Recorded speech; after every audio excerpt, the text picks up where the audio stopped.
वेचेस्लाव मोट्रोसोव story.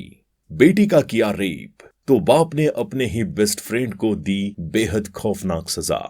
किसी भी स्थिति में किसी की हत्या को जायज नहीं ठहराया जा सकता है, मगर आज हम आपको एक ऐसे मर्डर केस के बारे में बताएंगे जिसके बारे में जानकर शायद आप भी हत्यारे की तरफ ही खड़े हो जाएंगे। तब पूरा देश भी एक मर्डरर का साथ देने के लिए सड़क पर आ गया था। कोर्ट ने जब मर्डर के आरोपी को सजा दी थी तो बवाल इतना बढ़ गया कि कोर्ट को अपना ही फैसला बदलना पड़ा था। इसके बाद तो एक मर्डरर पूरे शहर का हीरो बन गया था। पूरी कहानी जानेंगे तो यकीनन आप भी चौंक जाएंगे।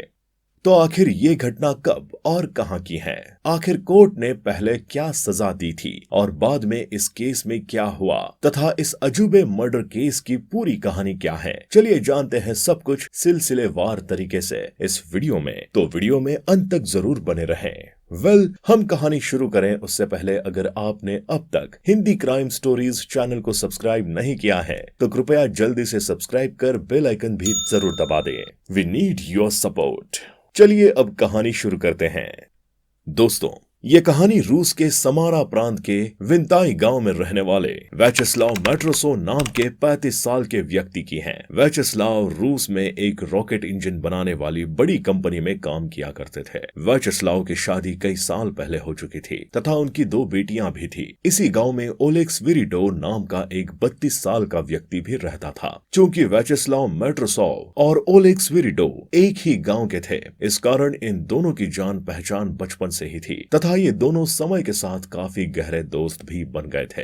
वेचेस्लाव के लिए ओलेग स्विरिडोव बेस्ट फ्रेंड था। दोनों का उठना बैठना खाना पीना साथ ही होता था। दोस्ती बहुत ज्यादा गहरी थी। इस कारण वेचेस्लाव अक्सर स्विरिडोव को अपनी हर छोटी से छोटी खुशी में शामिल करता था। कुल मिलाकर ओलेग स्विरिडोव एक तरह से वेचेस्लाव के परिवार का हिस्सा ही बन चुका था। यहाँ तक जिंदगी में सब कुछ बिल्कुल नॉर्मल चल रहा था। तभी साल 2021 के सितंबर महीने में वेचेस्लाव मोट्रोसोव को ओलेग स्विरिडोव के बारे में एक ऐसी जानकारी हाथ लगती है जिससे उनके जिंदगी में भूचाल आ जाता है तथा दोस्ती से भरोसा उठ जाता है। एक दिन वेचेस्लाव मोट्रोसोव और ओलेग स्विरिडोव हमेशा की तरह शहर के बियर पार्टी में पार्टी करने जाते हैं। यहाँ ये दोनों बहुत ज्यादा शराब पीते हैं और बातें करते हैं। इसी पार्टी के दौरान वेचेस्लाव मोट्रोसोव नोटिस करता है कि ओलेग स्विरिडोव शराब पीने के साथ साथ लगातार अपने मोबाइल में ही लगा हुआ है। वैसे ये पहली बार नहीं था जब वेचेस्लाव मोट्रोसोव ने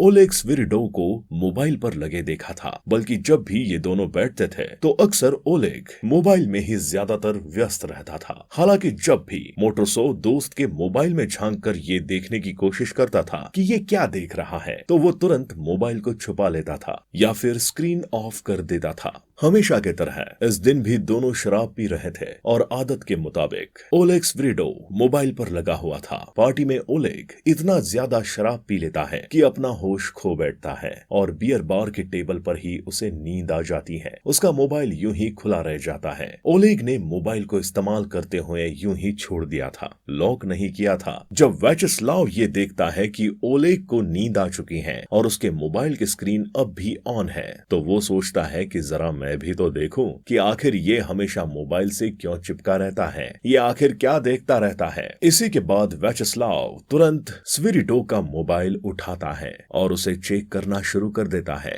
चेक करने के दौरान ही ओलेग के मोबाइल की वीडियो फाइल में पहुंच जाता है। वहां कुछ वीडियो देखकर तो उसके पैरों तले जमीन खिसक जाती है। दरअसल मोबाइल चेक करने के दौरान मोबाइल से वेचेस्लाव को एक ऐसा वीडियो मिलता है जिसमें ओलेग एक छोटी सी बच्चे के साथ सेक्सुअल एक्टिविटी कर रहा था। बच्चे चिल्ला रही थी मगर ओलेग कुछ भी सुनने के लिए तैयार नहीं था। एक वीडियो में रोते हुए छोटे से बच्ची ये कहते हुए सुनाई देती है कि ओलेग बहुत हो गया, अब मैं ये और नहीं ले सकती, मुझे घर जाना है, छोड़ दो मुझे। लेकिन ओलेग उसे नहीं छोड़ता है। वीडियो में दिख रही बच्ची कोई और नहीं बल्कि वेचेस्लाव मोट्रोसोव की ही महज 6 साल की बेटी थी जो अब 9 साल की हो चुकी थी। मतलब ये वीडियो 3 साल पुरानी थी। ओलेग के मोबाइल से मोट्रोसोव को 1-2 नहीं बल्कि कई वीडियो मिलते हैं। इसके अलावा इसी गांव की कई और दूसरी छोटी बच्चियां उनके साथ भी सेक्सुअल एक्टिविटी करते हुए ओलेग की वीडियो उसके मोबाइल में थी। वीडियो देखकर मोटरसॉ को सब कुछ समझ आने लगता है कि आखिर ओलेग अक्सर अपने मोबाइल को दूर रखने की कोशिश क्यों करता था।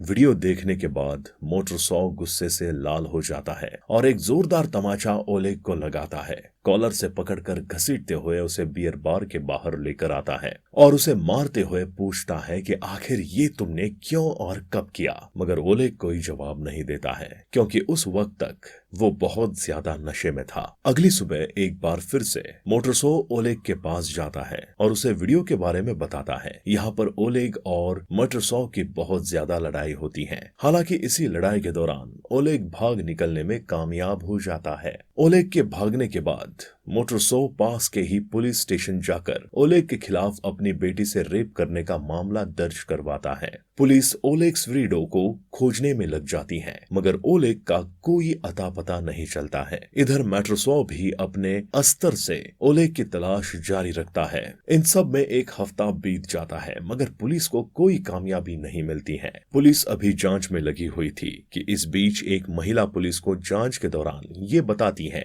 कि एक हफ्ते पहले मैंने देखा था कि मोटरसॉ और ओलेग बहुत ज्यादा लड़ रहे हैं। फिर वो दोनों एक जंगल की तरफ जाते हुए दिखाई दिए थे। महिला की निशानदेही पर पुलिस की एक टीम उसी जंगल की ओर निकलती है और पूरे जंगल की तलाशी ली जाती है। तलाशी के दौरान पुलिस को जंगल में एक ऐसी जगह दिखाई देती है जिसे देखकर लग रहा था कि यहाँ पर हाल ही में खुदाई की गई है। पुलिस तत्काल ही वहाँ पर खुदाई करवाती है। अब यहाँ से पुलिस को जो मिलता है उसे देखकर पुलिस वाले शॉक्ड रह जाते हैं। इस गड्ढे में ओलेग की लाश थी क्योंकि एक महिला ने अंतिम बार ओलेग को मोटरसॉ के साथ देखा था।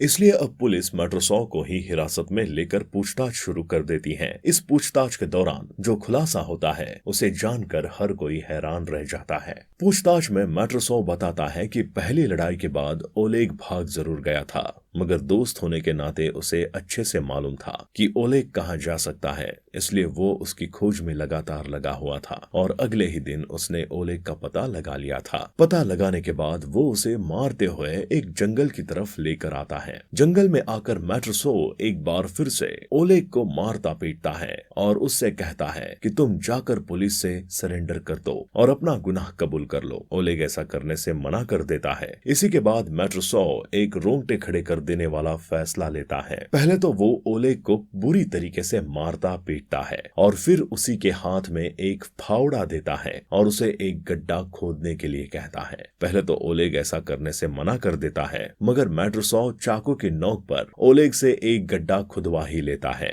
पुलिस को दिए बयान के मुताबिक ये गड्ढा नहीं बल्कि मोटरसॉ ने ओलेग से उसकी कब्र उसी से खुदवाई थी। मोटरसॉ बताता है कि गड्ढा खोदने के बाद ओलेग ने ब्लेड से खुद ही अपने हाथ की नस काट ली और फिर दूसरे हाथ से अपने पेट में चाकू मार लिया। इसके बाद उसकी मौत हो गई। मौत के बाद मोटरसॉ ने उसे उसी के द्वारा खोदे गए कब्र में दफना दिया और वापस अपने गांव चला गया। मोटरसॉ के बयान के अनुसार ओलेग ने खुद ही आत्महत्या कर ली मगर कथित तौर पर पुलिस की जांच में ये खुलासा होता है कि पहले तो मोटरसॉ ओलेग से उसी की कब्र खुदवाता, फिर एक आखिरी बार उसे पुलिस से सरेंडर करके अपना गुनाह कबूल करने के लिए कहता है मगर ओलेग ऐसा करने से मना कर देता है। इसी के बाद मोटरसॉ अपने पास मौजूद चाकू से ओलेग पर ताबड़तोब हमले कर देता है जिससे कुछ देर बाद ओलेग की मौत हो जाती है। ओलेग को मौत के घाट उतारने के बाद मोटरसॉ बड़ी सावधानी से इस हत्या को आत्महत्या का रूप देता है। साथ ही अपने से जुड़े सभी तरह के सबूत को भी वहां से नष्ट कर देता है।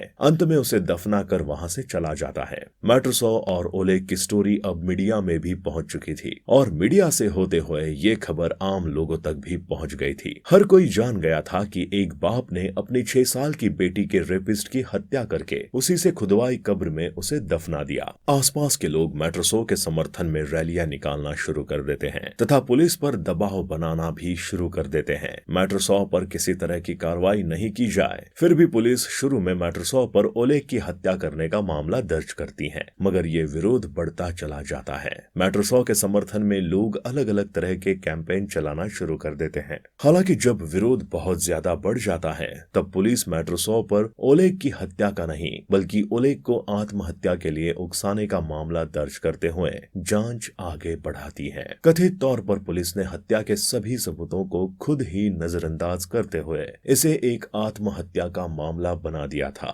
पुलिस को ओलेग के मोबाइल से ये भी पता चलता है कि ओलेग ने न सिर्फ मेट्रोसॉव की 6 वर्षीय बेटी के साथ बलात्कार किया था और उसकी वीडियो रिकॉर्ड कर ली थी, बल्कि उसने इसी गांव की कई और छोटी लड़कियों को अपना शिकार बनाया था। जैसे जैसे ओलेग की गुनाह से पर्दा उठता गया, ओलेग के प्रति लोगों का गुस्सा और भी बढ़ता चला गया तथा लोग अब मेट्रोसॉव को अपना हीरो मानने लगे। लोगों ने ये कहना शुरू कर दिया कि मेट्रोसॉव ने किसी को मारा नहीं है, बल्कि उसने अपनी और हमारी बेटियों की रक्षा की है। आम लोगों ने मेट्रोसॉव का केस लड़ने के लिए खुद ही चंदा करना भी शुरू कर दिया था। लोगों का विरोध एक तरफ था, दूसरी तरफ पुलिस की कार्रवाई थी। क्योंकि पुलिस ने हत्या की धारा को हटाकर आत्महत्या के लिए उकसाने का धारा लगाया था, इसलिए कोर्ट में पूरी सुनवाई के बाद मेट्रोसॉव को ओलेग को आत्महत्या के लिए उकसाने के आरोप में 18 महीने की जेल की सजा सुनाई जाती है। वैसे तो ये सजा बहुत नहीं थी, फिर भी आम लोगों ने विरोध करना शुरू कर दिया। बड़े पैमाने पर रैलियां निकाले जाने लगी। यहाँ तक कि रूस के कई बड़े बड़े राजनेता और बड़े बड़े पत्रकारों ने खुलकर मेट्रोसॉव की पैरवी करनी शुरू कर दी। आम लोगों की दलील ये भी थी कि अगर मेट्रोसॉव उसे जिंदा छोड़ देता तो वो ज्यादा से ज्यादा 8 साल जेल की सजा काट कर वापस आ जाता और फिर से लड़कियों को अपना शिकार बनाना शुरू कर देता। इसलिए मेट्रोसॉव ने ओलेग को मारकर दर्जनों बेटियों को बचाया है। शहर के बुद्धिजीवियों ने हस्ताक्षर कैंपेन भी शुरू कर दिया तथा हजारों लोगों ने सिग्नेचर करके कोर्ट में मेट्रोसॉव को रिहा करने के लिए एक पिटीशन भी दायर कर दी। लोगों की मेहनत रंग लाई और अंत में सिर्फ 6 महीने की सजा के बाद अक्टूबर 2022 में मेट्रोसॉव को जेल से रिहा कर दिया गया। मेट्रोसॉव ने एक हत्या जरूर की थी, मगर शहर में उसका स्वागत एक बड़े सेलिब्रिटी के तौर पर किया गया। बड़ी संख्या में लोग मेट्रोसॉव को उसके घर तक छोड़ने के लिए गए। घर जाकर मेट्रोसॉव ने अपनी 2 बेटियों तथा पत्नी के साथ एक फोटो भी सोशल मीडिया पर पोस्ट की थी। इस फोटो में एक बच्ची वही थी जिसका रेप ओलेग ने तब किया था जब उस बच्चे की उम्र 6 साल की थी। दोस्तों, वेचेस्लाव मोटरसोव ने जो कुछ भी किया तथा कोर्ट ने उस पर जो फैसला दिया, इस बारे में आपकी क्या राय है? कमेंट बॉक्स में जरूर बताएं। इस वीडियो को लाइक करते हुए शेयर भी करें ताकि ज्यादा से ज्यादा लोग इस कहानी के बारे में जान पाए। अगर आपने अब तक इस चैनल को सब्सक्राइब नहीं किया तो जाने से पहले इस चैनल को सब्सक्राइब जरूर कर ले। क्राइम की दुनिया से जुड़ी ऐसी ही कहानियों के लिए चैनल को सब्सक्राइब करने के बाद बेल आइकन जरूर दबा दें। हमें आपके सपोर्ट की काफी जरूरत है, तो जाने से पहले चैनल को सब्सक्राइब जरूर कर लें ताकि हम आपके लिए लगातार ऐसी ही वीडियोस लाते रहें। मिलते हैं जल्द ही क्राइम की दुनिया से जुड़ी एक और दिल दहला देने वाली कहानी के साथ। धन्यवाद।